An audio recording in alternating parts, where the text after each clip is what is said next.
இன்று தேவனானவர் பூமியில் செய்து வரும் காரியத்தை உங்களோடு பகிர்ந்து கொள்வதில் பெரும் மகிழ்ச்சி அடைகின்றேன். திருச்சபையின் வரலாற்றை குறித்து கடந்த 58 வருடங்களாக ஆராய்ந்து கற்றுக்கொண்ட நிமித்தமாக இன்று அதன் ஆசிரியராக இருக்கின்றேன்.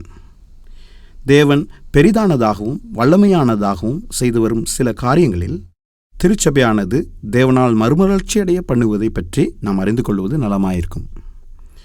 திருச்சபையின் மறுமலர்ச்சியை குறித்து எனது முதலாவது புத்தகத்தை நான் எழுதும் சமயத்தில் திருச்சபையின் 2ஆம் சீர்திருத்தம் எவ்வாறு 1500ஆம் ஆண்டு காலங்களில் ஆரம்பமாகியது என்பதையும், புரட்டஸ்தாந்து இயக்கத்துக்கூடாக சமய அடிப்படையான கிரியை இல்லாமல் தேவனுக்குள் கர்த்தராகிய இயேசு கிறிஸ்துவின் இரத்தத்தினால் ரட்சிக்கப்படுவதின் அஸ்திவாரத்தில் எவ்வாறு திருச்சபை நிலைநாட்டப்பட்டு விசுவாசத்தினால் நீதிமானாக்கப்பட்டு எழுப்பப்படுவதையும் வெளிக்காட்டினோம்.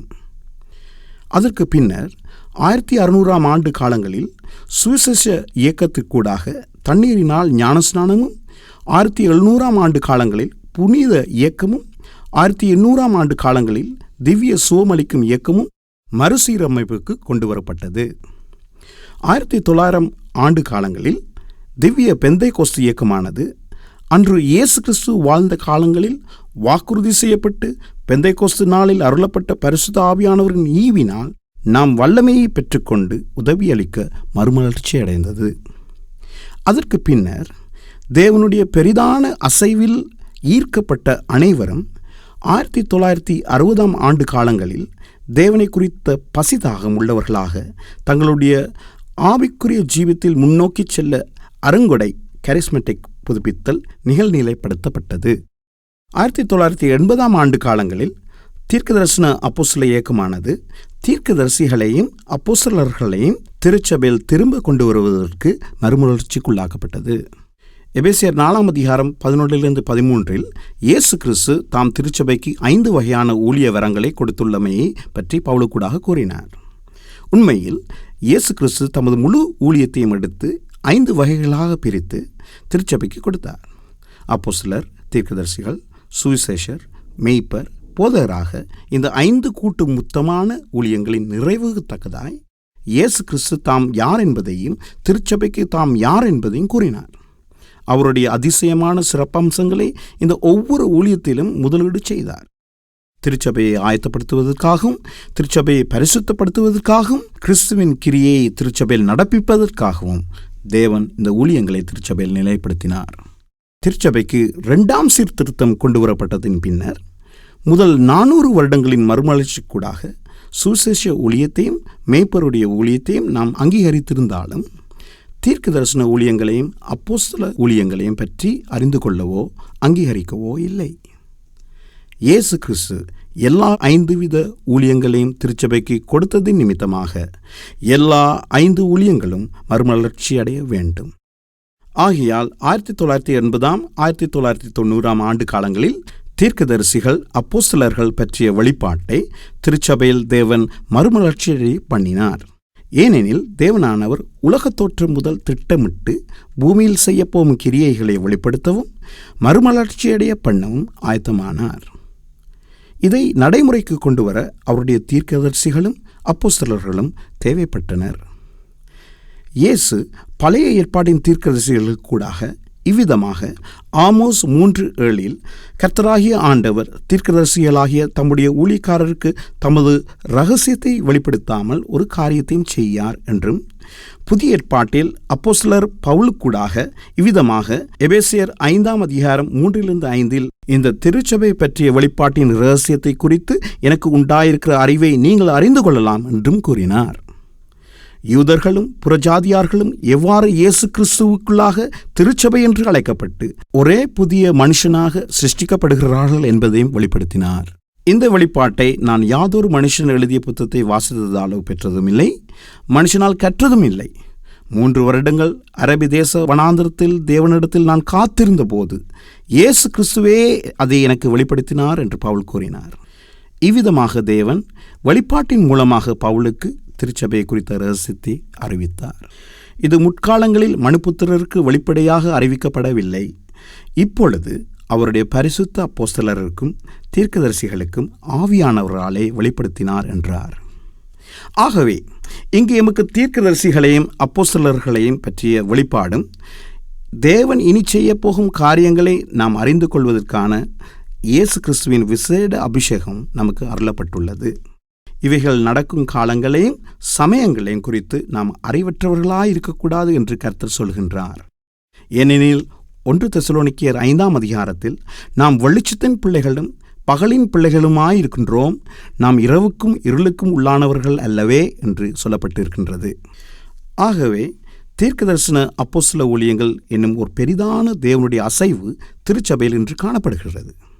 மல்கியா 4ஆம் அதிகாரம் 5ஆம் 6ஆம் வசனங்களின்படி, கர்த்தருடைய பெரிதும் பயங்கரமான நாள் வருவதற்கு முன்னே நான் உங்களிடத்துக்கு எலியா தீர்க்கதரிசியை அனுப்புவேன் என்று தேவன் வாக்குறுதி செய்தது போல 1980ஆம் ஆண்டு காலங்களில் எலியாவின் ஆவியையும் வல்லமையும் உடைய ஒரு தீர்க்க தரிசன கூட்டம் ஒன்றை எழுப்புவதை வழிகாட்டினார்.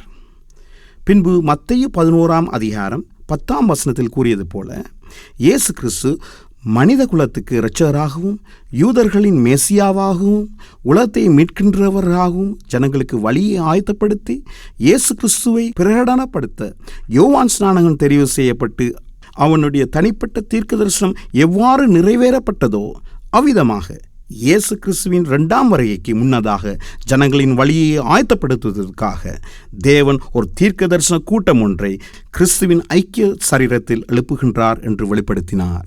அப்போஸ்தலர் 3ஆம் அதிகாரம் 21ஆம் வசனத்தின்படி, உலக தோற்றம் முதல் தேவன் தம்முடைய பரிசுத்த தீர்க்கதரிசிகள் எல்லாருடைய வாக்கினாலும் உரைத்தவைகள் எல்லாம் நிறைவேறி தீருங்காலங்கள் வருமளவும் பரலோகம் இயேசு கிறிஸ்துவை ஏற்றுக்கொண்டு அங்கேயே வைத்திருக்க வேண்டும் என்றார்.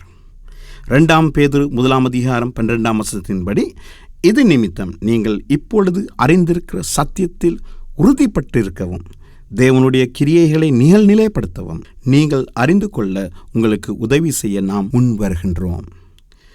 2008ஆம் ஆண்டில் பரிசுத்த ஆவியானவரின் அசைவாடலின்படி இன்று நாம் 3ஆவதும் கடைசியுமான திருச்சபை சீர்திருத்த காலகட்டத்தில் பிரவேசித்துள்ளோம். இது நிமித்தமாக தேவன் வல்லமையான வழிகளில் அசைவாட இருப்பதை நாம் காணப்போகின்றோம். வேதாகம உண்மையை உள்ளவாறு கொண்டு வருவதற்கு நான் அநேக புத்தகங்களை எழுதியுள்ளேன். அமெரிக்கா தேசத்தில் கலிஃபோர்னியா மாநகரத்தில் உள்ள ஃபுல்லர் என்ற இறையில் நிறுவனத்தில் ஆசிரியராக பீட்டர் வேக்னர் என்பவர் தேவனுடைய அசைவுகள் பற்றிய இயக்கத்தில் ஒரு பெரிய தலைவராக காணப்பட்டார். தேவன் அவருக்கு தீர்க்கதரிசிகளை பற்றி வெளிப்படுத்த ஆரம்பிக்கும் போது அதை நம்புவதற்கு சற்று தயங்கினார். ஆனால் தீர்க்கதரிசிகளும் தனிப்பட்ட தீர்க்க தரிசனம் என்ற நான் எழுதிய புத்தகத்தை வாசித்த பொழுது அதனுடைய வேதாகம காட்சி அளிப்பையும் வெளிப்பாட்டையும் பெற்றுக்கொண்ட பின்னர் இதை முதல் முறையாக வேதாகமத்திற்கூடாக நான் காண்கிறேன் என்றார். திருச்சபையில் உண்மையாக தீர்க்கதரிசிகள் காணப்படுகின்றனர் என்பதை இறையியல் உறுதிப்படுத்துகிறது. தேவன் அவர்களுக்கு ஒரு நோக்கத்தை வைத்துள்ளார். நீங்கள் இப்பொழுது அறிந்திருக்கிற சத்தியத்தில் உறுதிப்படுத்தப்படும்படி ஆரம்பிப்பதற்காக நான் உங்களுக்காக ஜெபித்து விசுவாசித்து அறிக்கை பண்ணுகின்றேன். தேவன் திருச்சபைக்கு கொடுத்த தீர்க்கதரிசன வெளிப்பாட்டையும் அப்போஸ்தல அதிகாரத்தையும் திரும்ப கொண்டு வர உங்களை 3ஆவது சீர்திருத்தத்தின் சீர்திருத்தவாதிகளாக எழுப்புவாராக. நான் எனது சபையை கட்டுவேன் என்று இயேசு சொன்ன பிரகாரமாக அவர் 5 வகையான ஊழியங்களை அவரது திருச்சபையை கட்டுவதற்கு உதவியாக ஏற்படுத்தியுள்ளார்.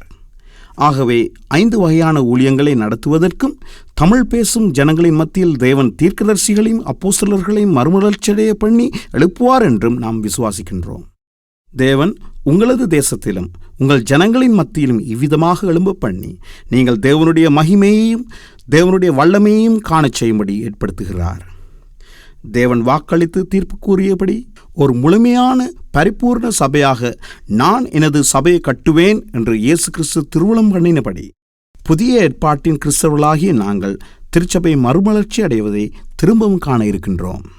அவர் சபையை கட்டும்போது அது சாலமோனின் ஆலயத்திலும் பார்க்க அதிக மகிமை உள்ளதாக காணப்படும். அது தோல்வியடைந்த நோஞ்சலான சபையாக காணப்படாமல் மகிமை பொருந்தியதாகவும் ஜெயங்கொள்கின்ற சபையாகவும் காணப்படும். நீங்கள் எழுந்து இயேசு கிறிஸ்துவை பிரஸ்தாபிக்கின்றவர்களாக காணப்படும்படி உங்கள் நிமித்தமாக விசுவாசித்து நான் அறிக்கையிடுகின்றேன். ஏனெனில் யோவான் 14ஆம் அதிகாரம் 12ஆம் வசனத்தில் இயேசு என்னை விசுவாசிக்கின்றவன் நான் செய்கின்ற கிரியைகளை தானும் செய்வான், இவைகளை பார்க்கிலும் பெரிய கிரியைகளையும் செய்வான் என்றார். தேவன் தாமே உங்களை ஆசீர்வதிப்பாராக.